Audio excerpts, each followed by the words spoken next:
Grazie a Curzio Pettenò e continuiamo a parlare di coronavirus. In calo da qualche giorno in tutto il Veneto il numero di posti occupati nelle terapie intensive, uno degli indicatori principali per valutare l'andamento del contagio, ma occorre tenere alta la guardia, avvertono dall'azienda ospedaliera di Padova. Il servizio di Alessia Piovesan e Claudio De Zan.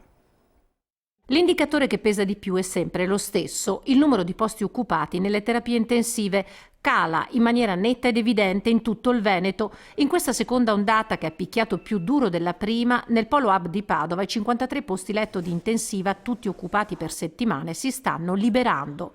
Da una settimana sono 6 in meno. Le 70-80 richieste al pronto soccorso in media per potenziali pazienti Covid sono scese a 30. Alla luce di questo miglioramento l'ospedale si riorganizza. Si chiude la terza terapia intensiva Covid, restano le 2 previste al monoblocco del Policlinico e a Sant'Antonio. Noi abbiamo già chiuso una terapia intensiva di 6 posti letto, abbiamo già recuperato 32 posti letto dedicati alle malattie infettive per ritornare quei posti letto alla medicina interna. Si svincola così personale specializzato, riparte l'attività ordinaria. Abbiamo dovuto riconvertire risorse infermieristiche e di anestesisti proprio per dar spazio alle terapie intensive.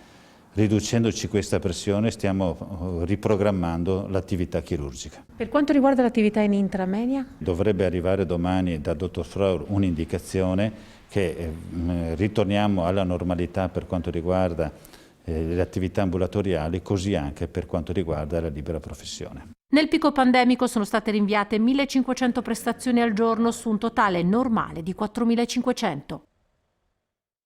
E a proposito